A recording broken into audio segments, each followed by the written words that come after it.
Welcome to the honorable house and sacred chamber. This is the house of the Prophet, peace be upon him, in which he was buried, and where his pure body was laid to rest at the end of the first blessed year of the Prophet's migration. This is the house of the Prophet, peace be upon him, with our mother Aisha, may God be pleased with her. The noble house included both the dwelling and the chamber. The chamber consisted of this open courtyard in front of the house, measuring about 5 meters by 5 meters, with 2 doors, one on the northern side and one on the western side, opening directly onto the mosque here in Medina.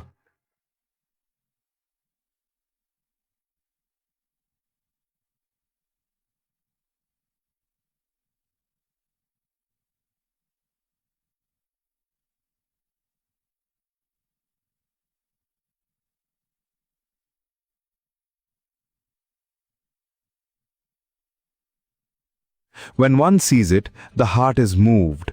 A man may find himself overwhelmed with longing and tears fall from his eyes.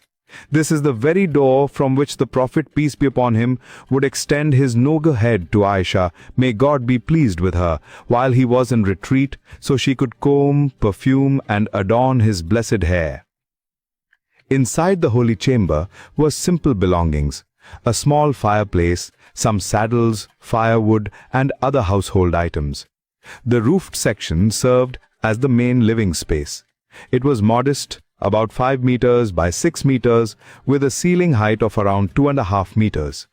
The foundation of the walls was stone, while the upper parts were built of mud bricks, with a roof of palm branches layered with thick clay. Inside it was a humble dwelling.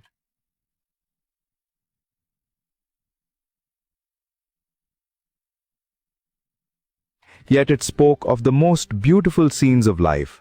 Here was a simple bed, a pillow stuffed with palm fibers, a sack of barley, and a water skin hanging on the wall.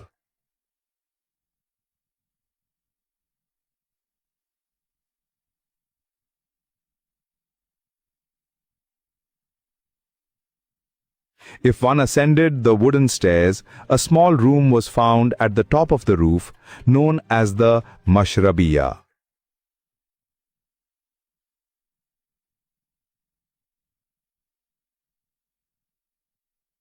It was in this blessed house that the Messenger of God, peace be upon him, lived with Aisha, may God be pleased with her, the most beloved of people to him. He spent with her a life full of love and light. Here lived the one who enlightened the world with his message and brought happiness with his divine law. After 9 years in this noble house, the Prophet, peace be upon him, passed away. Peace and blessings be upon him. He breathed his last pure breath while his noble head rested upon the chest of Aisha, may God be pleased with her. He was buried in this very house, and Aisha, may God be pleased with her, continued to reside there. Less than 3 years later, her father, Abu Bakr as-Siddiq, may God be pleased with him, passed away and was buried beside the Prophet, peace be upon him. Aisha, may God be pleased with her, lived on in this noble house, placing a curtain between herself and the graves. About 10 years later, when Umar ibn al-Khattab, may God be pleased with him, was martyred, he requested her permission to be buried beside his 2 companions, and she granted it. Thus 3 of the most noble of mankind rested within her chamber. She then set aside a space near the graves as her place of prayer and worship, continuing to teach and spread knowledge. Muslims from all over the world came to benefit from her wisdom until she passed away and was buried in Al-Baqiyah. The noble house remained until 88 AH during the caliphate of Al-Walid ibn Abd al-Malik. May God have mercy on him. At that time, Umar ibn Abd al-Aziz, may God have mercy on him, renovated the noble chamber to preserve the sacred sanctuary. The Prophet's mosque was expanded, and the chambers of the mothers of the believers, may God be pleased with them, were incorporated into it. A solid, pentagonal black stone wall was then built around the graves, ensuring they remained isolated so that no one would pray directly towards them. From that time onwards, the noble chamber became hidden, veiled from sight, yet it remained a comfort to the hearts of the believers. Over the centuries, caliphs and rulers cared for the noble chamber, maintaining and safeguarding it. Today, visitors find three barriers between themselves and the graves.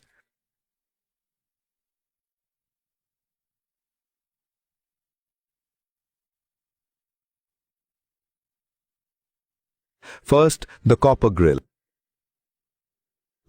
then the pentagonal wall, and finally the wall of Aisha.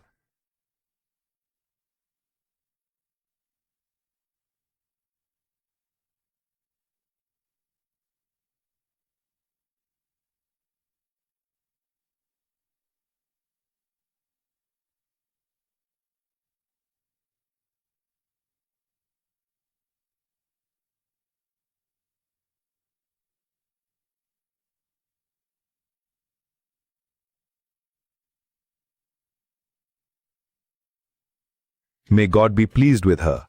The care of the noble mosque and its blessed chamber reached its peak under the rule of the Kingdom of Saudi Arabia. May God support it and preserve its security and faith. May God reward its leaders with the best of rewards. This is the Prophet's mosque, capable of hosting millions of worshippers. And this is the noble chamber, radiant with light, gladdening the hearts of the lovers of the Messenger of God, the mercy to the worlds.